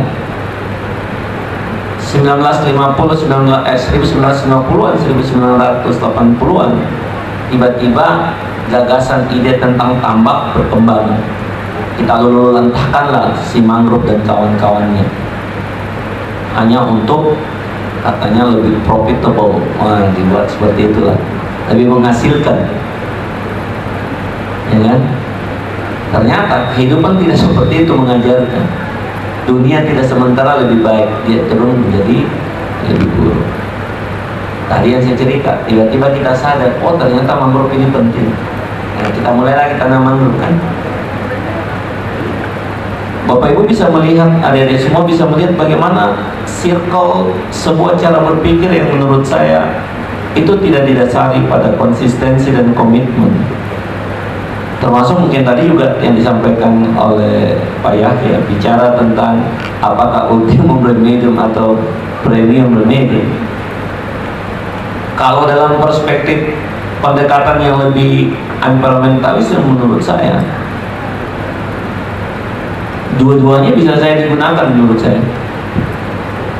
Mau nggak kita laksanakan seperti itu? Undang-undang lingkungan juga mengatakan dia anti-slave, para penggiat lingkungan harus dilindungi karena bla bla bla bla.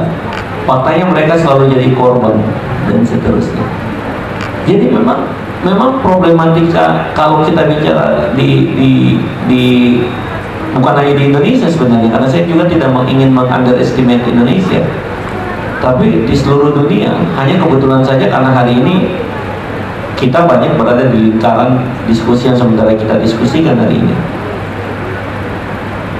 Jadi itu yang kita harus pikirkan. Jadi titik temunya sebenarnya kalau menurut saya tidak terlalu susah. Kalau mau titik temunya, ya tahu bahwa ini salah, dibenarkan, dan ayo kita jalan berbarengan dengan kebaikan. Itu saja. Masalahnya kalau nggak ada yang mau jalan tentang kebaikan, nggak ada urusan, ya kan? Kenapa? Karena kita selalu berpikir hari ini, kita tidak bisa berpikir masa yang akan datang. Kalau Bapak Ibu baca Brundtland itu yang merumuskan sustainable development sebagai sebuah prinsip. Ketika dia bicara tentang pembangunan berkelanjutan, orang kan baru bicara tentang pembangunan berkelanjutan. Hari ini tidak ada cerita, tidak ada yang namanya yang SDGs, Sustainable Development Goals. Semua berhimpitan. Apapun yang kita lakukan, termasuk kampus, kalau tidak pro SDGs, tidak dipandang gitu kampus. Jadi dia harus pro SDGs. 17 poin dibagi lagi dan seterusnya, ya kan seperti. Nah, jadi titik temunya sebenarnya sederhana. Kalau mau lebih ini, ya kembali ke, karena jangan bilang bahwa syahwat kekuasaan di diri kita itu tidak ada. Setiap manusia itu punya syahwat kekuasaan. Syahwat menghancurkan pun juga seperti itu. Dia jadi sama irisannya antara kebaikan dan keburukan. Kalau mau baca psikoanalisisnya Sigmund Freud misalnya tentang akar kekerasan. Nah, sekarang yang mana yang lebih dominan kembali ke kita. Jadi kalau saya titik temunya sederhana sekali. Kita kembalikan ke diri kita, kita konsisten, yuk kita kawal baik-baik. Insya Allah semua akan baik. Kalau kita berpikiran sama. Sayangnya 99,9% berpikirnya tidak seperti yang sementara kita pikirkan. Jadi hanya ada 0,01. Nah, itu yang kemudian kita nikmati. Kita nikmati dalam berbagai diskursus, dalam berbagai diskusi, dalam berbagai debat yang kita lakukan. dan kemudian kita mencoba memblame, menyalahkan situasi. Padahal kondisi hari ini tidak ada waktu saling menyalahkan. Intinya, kalau kau tidak bisa berdamai dengan lingkungan, maka kau tinggal menunggu waktu untuk menerima penderitaan, dan itu pasti, ya. Karena kemudian sejarah yang mengajarkan kita untuk itu. Saya kira itu mungkin yang saya bisa berikan tanggapan. Terima kasih banyak untuk semua penanya. Sehat semua. Ya. Assalamualaikum warahmatullahi wabarakatuh.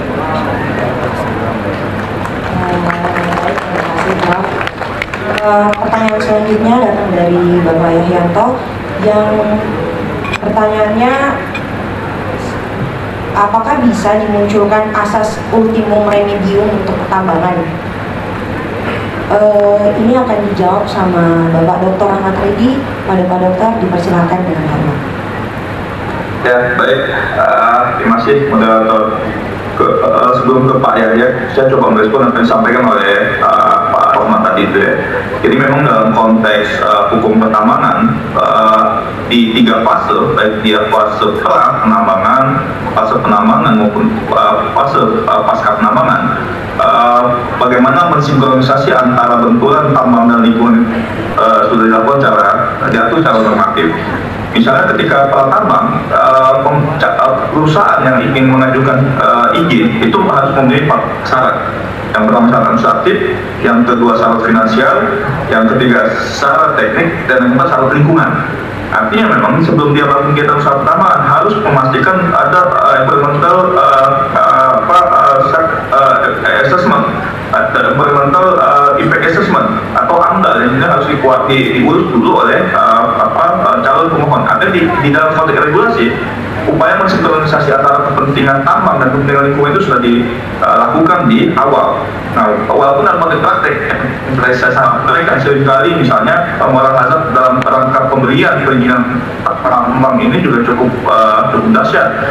IUP-nya diberikan dulu, AMDAL belakangan, atau AMDAL kemudian disusun dengan akrobasi gitu kan. Kita tahu persis bahwa AMDAL ini seringkali hanya menjadi dokumen formal tanpa memastikan bahwa secara material apa yang disusun itu memang sesuai dengan kaidah-kaidah penyusunan AMDAL yang baik.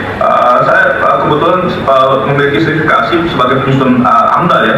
Jadi dalam konteks penyusunan AMDAL atau persis bagaimana kemudian AMDAL itu memang ya dia harus memiliki klasifikasi atau kaidah-kaidah yang memang diatur dalam konteks scientific evidence, dan itu panduannya jelas. Tapi dalam konteks praktik kita tahu persis bahwa ya AMDAL itu hanya dokumen akrobasi, dokumen artifisial gitu yang kemudian secara kualitas itu tidak dipenuhi. Itu di penambangan. Jadi sebelum perusahaan tambang itu melakukan usaha tambang, sebelum dapat izin, maka dia harus sudah memastikan ada dokumen perizinan ya di bidang lingkungan yang harus sudah dipenuhi.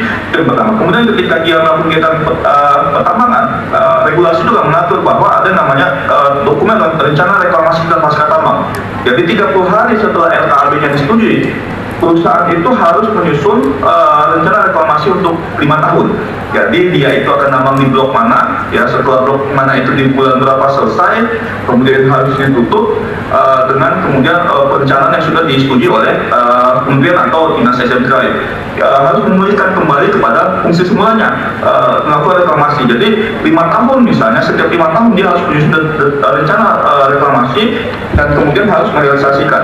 Bahkan dia harus membayar dana jaminan reklamasi untuk memastikan bahwa ketika dia menambang, maka dia akan melakukan reklamasi dengan dana yang sudah dijaminkan pada pemberi izin, baik pemerintah maupun dinas SDM. Itu di kegiatan pertambangan. Ketika dia sudah melakukan kegiatan usaha pertambangan, izin yang berakhir, maka ada kegiatan ya pasca tambang. Lahan itu mau diapain?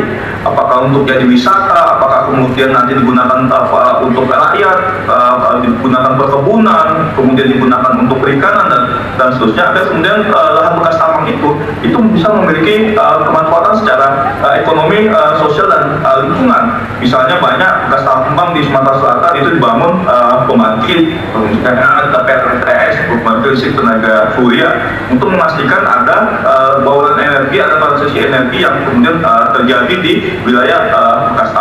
Nah, secara regulasi sebenarnya itu sudah diatur secara baik ya menurut saya. Bahkan ada PP 78 tahun 2010, ada Permen SDM 26 tahun 2018 yang memastikan bahwa pemegang izin usaha pertambangan, perizinan usaha pertambangan itu harus comply terhadap upaya sinkronisasi atau harmonisasi antara kepentingan ekologi dan kepentingan ekonomi pertambangan. Nah, tapi memang ya Pak Rahmat, kita tahu persis bahwa salah satu masalah berat di negara kita adalah budaya hukum ya. Kalau kita bicara mengenai teori legal system ya, bahwa hancurnya sebuah bangsa itu karena ya komitmen terhadap legal culture itu cukup minimalis. Sebagus-bagusnya legal substance, sebagus-bagusnya legal culture, legal structure tanpa diikuti dengan legal culture yang baik, itu menurut saya akan akhirnya kepentingan hukum itu tidak bisa dilindungi. Itu dalam konteks benturan tanam dan lingkungan. Kemudian Pak Yahya, undang-undang Minerba itu memastikan bahwa dalam konteks healthy, safety dan environmental dia memang harus ultimum bukan ultimum tapi premium remedium. Artinya konteks penegakan hukum bahkan pidana itu harus diawal, karena ini menyangkut pada healthy, safety, security. Karena ketika bicara sumber daya alam, dampaknya itu ada kaitan dengan kesehatan, healthy, kemudian safety, keamanan, dan yang terakhir adalah lingkungan. Maka penegakan hukum di sektor pertambangan dan batubara itu lebih pada premium remedium, tidak ultimum remedium. Lalu bagaimana ketika terjadi gesekan dengan administratif ya, kasus PT Timah misalnya, atau tadi disebutkan kasus Mandiodo itu kan, gesekan antara administratif law dengan penal law itu cukup tinggi ya, kaitan dengan tindak pidana korupsi. Saya contoh di kasus PT Timah gitu kan, PT Timah itu banyak pejabat yang kemudian dikenakan, kepala dinas SDM, kemudian beberapa pejabat di dinas SDM di Bangka Belitung, bahkan Dirjen Minerba Pak Bambang Gatot itu juga kemudian disangkakan dan didakwa karena berkaitan dengan penyalahgunaan wewenang yang menimbulkan kerugian negara. Dalam konteks hukum pidana, saya kira ya kita lihat saja ketika ada mens rea-nya bahwa dia menyalahgunakan kewenangannya sehingga kemudian membuat orang lain kaya ya, atau dirinya kaya gitu kan, saya kira jelas terpenuhi unsur itu. Jadi penyalahgunaan wewenang dalam konteks administratif itu ketika kemudian digandeng dengan adanya perilaku mens rea ya, misalnya dia tidak good faith, dia tidak independen, dia tidak dia punya konflik kepentingan, dia tidak diligent, maka suka tidak suka, mau tidak mau, kebijakan yang dia bikin yang kemudian mengakibatkan kerusakan lingkungan, itu saya kira bisa dihitung sebagai kerugian negara. Walaupun dalam konteks hukum ya teman-teman mahasiswa, saya lihat ini menjadi masalah karena yang digunakan oleh penyelenggara negara untuk menghitung kerusakan lingkungan itu adalah Permen LH ya, nomor 7 tahun 2014 tentang adalah penghitungan kerusakan atau pencemaran. Nah ini secara normatif juga punya tantangan ya. Karena Permen Lingkungan Hidup nomor 7 tahun 2014 yang digunakan oleh APK bahkan oleh BPK untuk menghitung kerugian akibat kerusakan lingkungan atau pencemaran di sektor tambang itu merupakan permen yang melaksanakan pasal di Undang-Undang Lingkungan Hidup Undang-Undang 32 tahun 2009 kaitan dengan bab gugatan perdata. Jadi kalau kemudian ada PH-nya terdakwa membantah ya, misalnya kasus Timah 300 triliun dibantah, dasar untuk menggunakan dasar untuk menghitung 300 T. Banyak mahasiswa di luar dari tadi duduk. 2014 yang notabene adalah delegasi. Saya bilang sini nih. Saya bilang sini nih. Bukan dalam konteks soal pidana. Nah itu juga menjadi persoalan ketika kemudian dalam konteks tantangan hukum. Nah, tadi di awal saya sampaikan pendekatan hukum progresif ya, itu juga cukup penting. Artinya Permen LH nomor 7 tahun 2014 itu memang betul merupakan peraturan delegasi dari Undang-Undang LH ya, yang mengatur mengenai gugatan perdata. Tapi bahwa dalam Permen SDM itu merupakan pedoman bagi penyelenggara negara untuk menghitung ya secara kuantitatif berapa kerugian akibat kerusakan atau pencemaran itu muncul, itu menjadi pedoman. Dan untungnya rekan-rekan teman-teman mahasiswa dan Bapak Ibu, saya kira di Permen LH nomor 7 tahun 2014 itu, meskipun dia delegasi dari gugatan perdata, ya pengat norma gugatan perdata di Undang-Undang Lingkungan Hidup, tapi di dalamnya itu diatur, di batang tubuhnya diatur, ya, bahwa selain untuk menghitung gugatan dalam rangka gugatan perdata, peraturan Menteri ini dapat juga digunakan untuk 1, 2, 3, 4, termasuk adalah penghitungan kerugian akibat illegal mining, penanaman tanpa izin, di bawahnya akibat illegal fishing, di bawahnya lagi illegal logging. Jadi untungnya ini menjadi cukup jelas ya, meskipun dia secara normal merupakan pelaksanaan dari ketentuan gugatan perdata di Undang-Undang Lingkungan Hidup, tapi di dalam permen itu juga dia cukup meluas. Ya, suka tidak suka, mau tidak mau kita memahami bahwa permen SDM dengan segala permen LH dengan segala kesesatannya tadi itu, sepanjang dia belum dibatalkan oleh Mahkamah Agung, suka tidak suka, mau tidak mau dia memiliki kekuatan hukum ikat. Inilah dasar dari APH untuk kemudian menggunakan permen ini dalam rangka menghitung kerugian kerusakan atau pencemaran akibat pertambangan ketika dia membebankan kerugian itu kepada terdakwa. Nah, lalu siapa yang bertanggung jawab menindaklanjuti pertanyaan dari Bu Suharmi? Siapa yang bertanggung jawab? Di Undang-Undang 32 tahun 2009 itu saya kira jelas mengatur bahwa ketika terjadi kerusakan atau pencemaran akibat reklamasi dan pasca tambang yang tidak dilakukan, itu di Undang-Undang Lingkungan itu adalah set responsibility. Jadi di pasal 20A ya, azas pengelolaan lingkungan hidup itu adalah tanggung jawab negara. Nah, tanggung jawab negara inilah yang kemudian mengakibatkan ya adanya beban bagi negara. Kan untuk reklamasi dan melakukan pasca tambang itu ada keuangan negara. Nah, beban negara yang kemudian harus bertanggung jawab memulihkan lingkungan akibat tidak ada reklamasi, ini bisa jadi kerugian negara.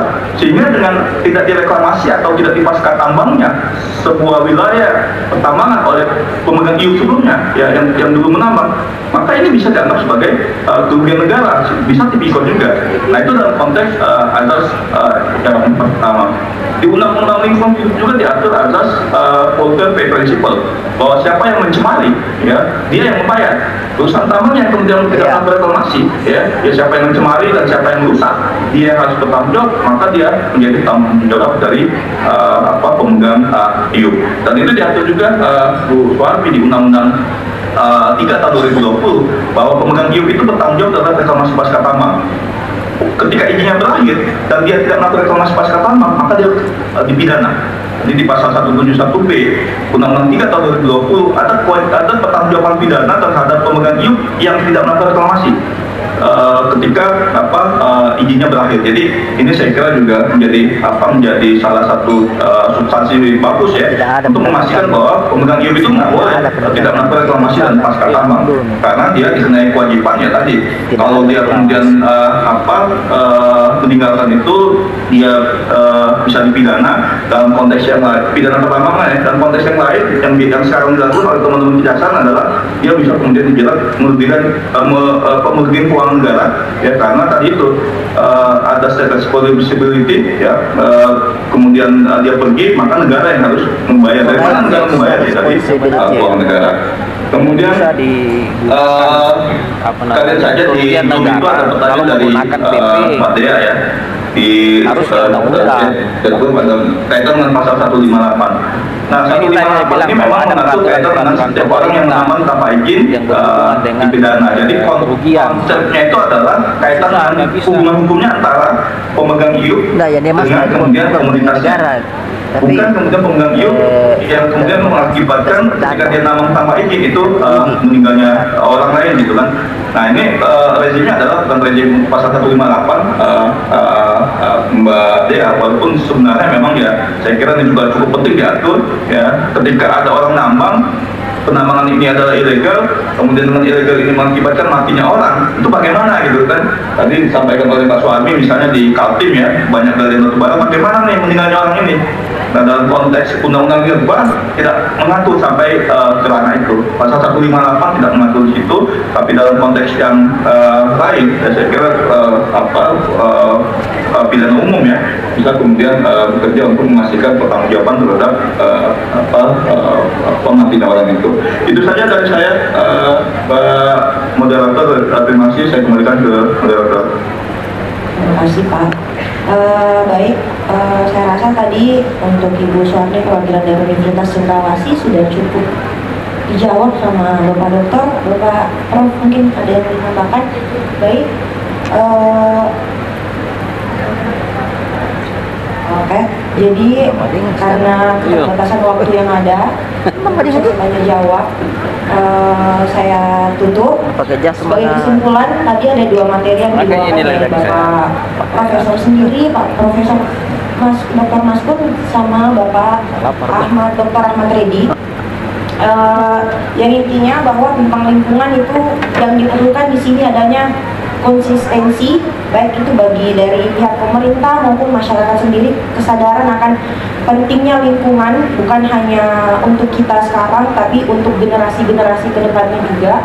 Terus tadi kesimpulan singkat yang bisa saya ambil dari materi Bapak Dr. Ahmad Reddy bahwa penegakan hukum tentang pertambangan di Indonesia sendiri itu butuh untuk ditingkatkan lagi, baik dari sektor masyarakatnya, baik dari sektor pemerintahnya, baik dari sektor yang memberikan izin pertambangan itu sendiri.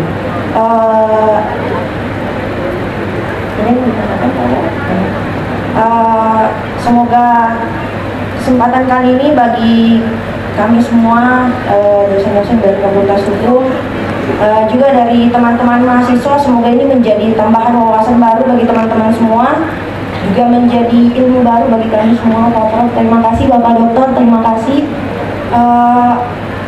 Untuk sesi kedua seminar Konferensi Nasional Fakultas Hukum Universitas 19 November saya cukupkan sampai di sini. Wabillahi taufiq warahmah. Wassalamualaikum warahmatullahi wabarakatuh. Waalaikumsalam warahmatullahi wabarakatuh.